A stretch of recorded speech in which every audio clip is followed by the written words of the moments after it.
You know the holiday season is beginning when Mariah Carey is on your radio and when you see Carter and Tanya on your television sets. And peppermint mochas at and peppermint mochas as well too. The Great Christmas Light Fight is returning on Sunday on ABC. I mean, this show is incredible. I mean, you just get to see how festive people can be, especially during these crazy times. Yeah, I mean, it's just like the things that we see are with these crazy times. I feel like this year what we're seeing is just so much heart that's put into it, so much, emotion. People are telling stories within their displays. So we still get a lot of lights, millions of lights for sure, but we have a lot of storytellers out there, and that makes the light displays so much better. I mean, speaking of storytellers, Storybook Land, one of the places that was featured last season. I mean, as soon as that episode finished, I wanted to get in my car and drive to New Jersey. Wasn't it so cool? It's just like you get to see some of these places that you're not even aware of, and then you realize like they've been doing this for such a long time, and then they put the lights on it, and it's just so much more creative and fun and interesting. And especially another one as well too is the one in East Peoria, the Winter Wonderland. I mean, they had NASA spaceships. They had, oh my gosh. I mean, it was dinosaurs. I mean, it was crazy. And I think so many people, especially in Illinois, found a new place and a new thing to do for the holidays. That one I will go see. Year after year, I want to see what they're doing, how they're doing it, what's different. The fact that there's a parade. It's just so crazy to the lengths that people do go. And then you realize like, wow, all the smiles on other people's faces.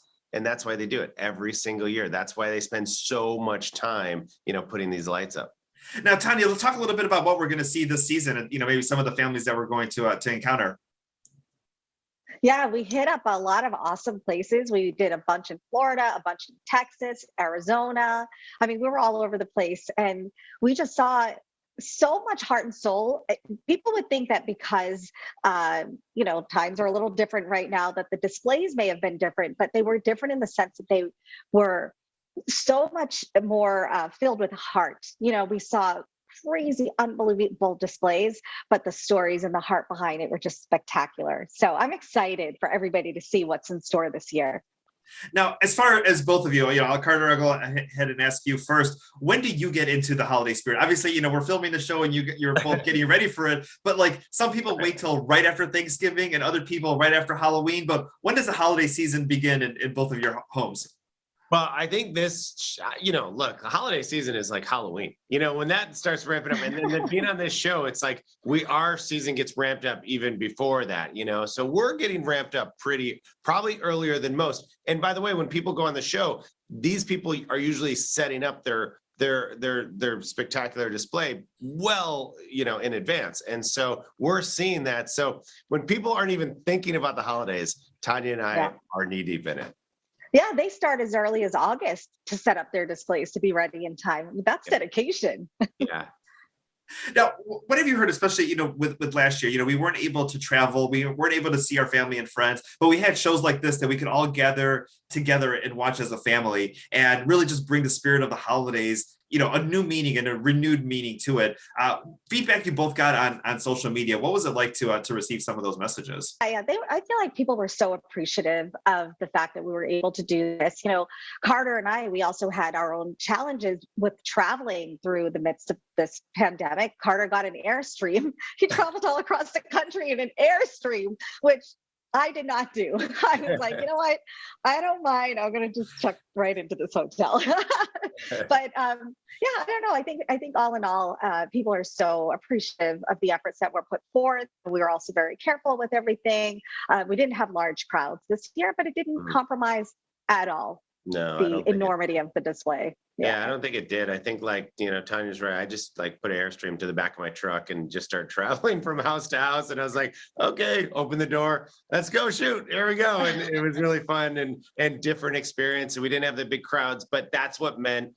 And really there was a much bigger connection with the homeowners and the people putting up the display, because there was that real, there wasn't a bunch of people there, but there was that real moment where you could, connect and touch base with them. And that was really fun because that's not something that we had seen before. So I think that is what's going to shine the brightest this year on the show, is how people are telling stories why they're doing it, and what they put behind it.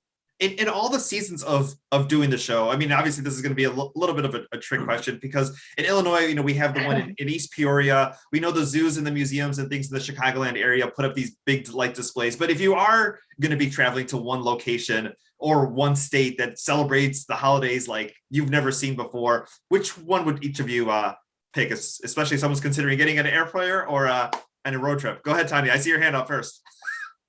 Texas. Texas. I got to tell you, I mean, I know it is so cliche to say go big or go home, but they really do. Like they really, really, really do. So it's pretty over the top. And I've seen some memorable displays that I know I would definitely go back to. Well, since the show is a competition show, and Tanya and I like to, be competitive in our own way, because we want our own. Yeah, we do. We go to be bigger and better. I'm going to say Arizona. Arizona surprised me. Phoenix. I feel like we shoot there all the time. And every year I would go back, and they just kind of still bring it every time with millions of lights. I mean, we saw the largest snowman that we've ever seen in Arizona. Imagine that. Oh my God. I mean, there's a beauty in not wearing 10 layers of clothes like you do in Chicago to go see those lights, to be able to enjoy them in Texas and in Arizona. Right. A little different. That's right. Yes. just a little bit different. I do want to ask, just because I'm such a big fan of both of yours, especially on the home renovation shows and the home renovation projects, someone's looking to decorate, but maybe doesn't have a lot of space or a big budget to go ahead and do so. What's, a couple of things that each of you can mention as far as something that someone can do to help brighten up their place this holiday season? For the holidays, particularly, it doesn't take a ton to really add in that festive style. And if you don't have a big budget, I sometimes suggest go outside, grab some branches, grab some leaves. You could spray paint them with gold or silver or even white lacquer, depending on what the style is that you're looking for. You put them in a tall vase, add some ornaments, a thing of garland, like that pine sort of garland with some of those fairy lights. They always look elegant and beautiful. There's so many simple things that you can do to spruce it up on a budget. Yeah, I think there's plenty of things you can do. I always tell people to start from the inside. Now, this is a hotel room, so it's not my house. So that's why it's not decorated right now. But I always say, start from the inside and then maybe work your way out. And when you get to the outside, start with your door, start with your front door. That's easy. It's usually, size capable of doing it, instead of just trying to get the entire front yard.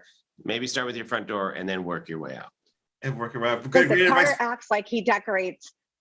Sorry, Carter acts like he's decorating, even though he's in a hotel. The reality is we're traveling until just a few days before Christmas.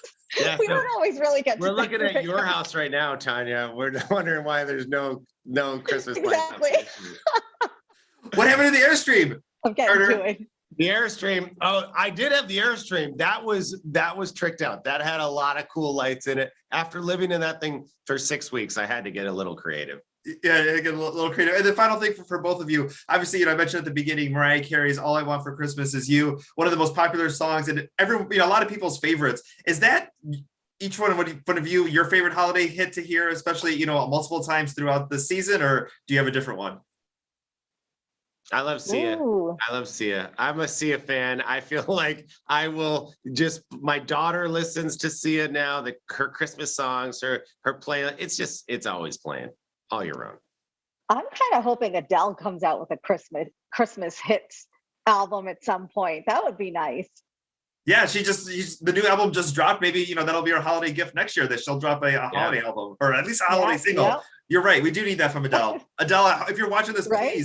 Please start working on that right now. Please. We all want it. We all want it. Thank you so much for your time. Kicking off this Sunday, the Great Christmas Lights Fight on ABC. Carter and Tanya, this is awesome and so glad you're back. And we look forward to seeing you in East Peoria for Winter Wonderland. And you'll see me driving over to Storybook Land, because I still got to get myself there.